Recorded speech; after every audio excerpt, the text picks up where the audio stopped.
पुढची बातमी पाहूया। गेल्या अनेक दिवसांपासून राज्याच्या राजकारणामध्ये असलेल्या MIMनं आता कोल्हापूरच्या राजकारणामध्ये प्रवेश केलाय।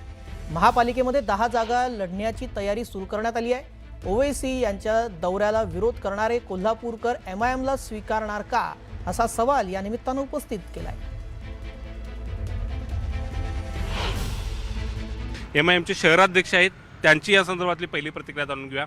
खरं तर MIMला इतक्या वर्षांमध्ये कोल्हापूरमध्ये प्रवेश मिळाला नव्हता, मात्र आता ओवैसी साहेबांनी संविधान हातात घेऊन ते कोल्हापूरमध्ये प्रवेश केला, सोबतच इचलकरंजीमध्ये सभा घेतली, तयारीला लागण्याच्या सूचना केलेल्या आहेत। नक्कीच मी कोल्हापूर महानगरपालिका असून दे, जिल्हा परिषद असून दे, ग्रामपंचायत असून दे, ओवैसी साहेबांची सभा झाल्यानंतर इफेक्ट चांगला पडलेला आहे आणि आम्ही नक्कीच शिटाई लढवण्याच्या तयारीला लागलेलो आहे आणि तयारी बी नक्कीच तयारीच चालू आहेत, तयारी बी झालेल्या आहेत आमच्या।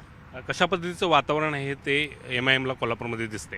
नक्कीच वातावरण चांगलं आहे MIMसाठी आणि नक्कीच आम्ही एक 10 सीटांवर फोकस आता केलेला आहे महानगरपालिकेच्या दृष्टिकोनातून आणि नक्कीच आम्ही इलेक्शन लढवणार आहे। खरं तर शाहूंच्या भूमीमध्ये आहे ते MIMची एंट्री, या एंट्रीकडे आहे ते सगळ्यांनीच वेगळ्या नजरेनं बघितलं होतं। आता तुम्ही या पक्षामध्ये काम करताय, काही अडचणी भासतायत का तुम्हाला? नाही, अडचणी काय नाही आहे साहेब। शाहू महाराजांची नगरी आहे, त्याच्यामुळं आम्हाला काय अडचण काय नाही आहे। सध्या लोकांच्या मनात काय आहे, ऑदर पार्टीच्या मनात काय आहे, ज्यांना आता जे सध्या प्रस्थापित आहेत, प्रस्थापितांना हे MIM नको आहे का, की त्यांना हे जर MIM आली तर त्यांना पुढं आहे ना त्यांचं खुर्चीचा जरा प्रॉब्लेम येणार आहे। त्या बाबतीत आहे ना त्यांना जरा MIM पक्षाशी जरा थोडा विरोध आहे त्यांना फक्त। आता MIM समोर आलेलं आहे, त्यामुळे आपल्यातलाच पक्ष समोर आला आहे असं वाटतंय का मुस्लिम वोटरला? नाही, असं काय नाही आहे। आता तुम्ही जसं बॅरिस्टर असून ओवैसी साहेब पण बघतात की आपण दारुसलाममध्ये गेलात तिथं दलित पण येते, मुस्लिम पण येते, बाकी जे मराठा समाज पण आहे, बाकी जेवढे पण ख्रिश्चन पण आहे, सगळ्या समाज ते आपण असं ओवैसी साहेब ते काम करतात। असं कुठल्या समाजा की म्हणजे हिंदू मुसलमान आहे असं काही हे केलेलं नाही आणि हे पक्ष सगळ्यांचा आहे। तुम्ही पक्ष वाढीसाठी आता काम करायला सुरुवात केलेली आहे का? केलेली आहे आम्ही नक्की।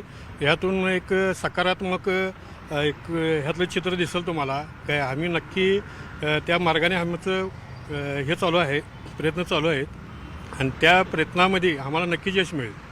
नक्की तर या ठिकाणी MIच्या ह्या प्रतिक्रिया ऐकल्या। 10 जागांच्या वरती आहे ती त्यांची तयारी सध्या सुरू असल्याचं शहराध्यक्षांनी सांगितले।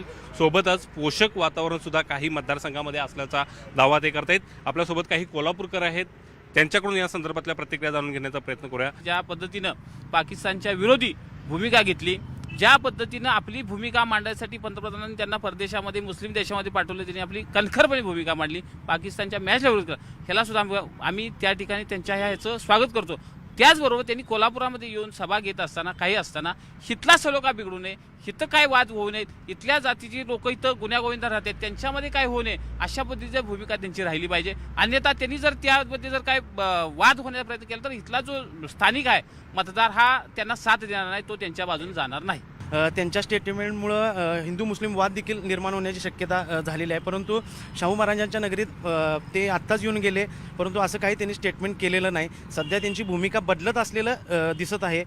संविधानाला त्यांनी त्याची प्रत पण देखील ते सर्वत्र दाखवत आहेत। त्या पद्धतीनं त्यांची भूमिका जर समोर राहिली तर आम्हाला काहीच अडचण नाही, परंतु त्यांनी फक्त मुस्लिम वाद आणि हिंदुत्वावर जर बोलायला चालू केलं तर इथले शाहू महाराजांच्या नगरीतले कोल्हापूरकर आम्ही सहन करणार नाही।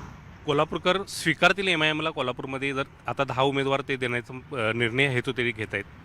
कोल्हापूरची जनता ही शाहू महाराजांची जनता म्हणून ओळखली जाते। यामध्ये 12 बलुतेदारांचे सर्व सदन एकोप्याने राहतात, त्यांच्यात कुठे वाद व्हायला नको, त्यांनी भडकाऊ भाषण करावं नको।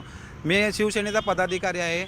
आमचं हिंदुत्व असं आहे की चूल पेटवणार आहे, घर पेटवणारं नाही। त्यामुळे त्यांनी पण असं लक्षात ठेवावं की आम्ही त्यांना मानतोय, त्यांनी पण आमचे काही विचार, आमचे आचार हे लक्षात घेतले पाहिजेत।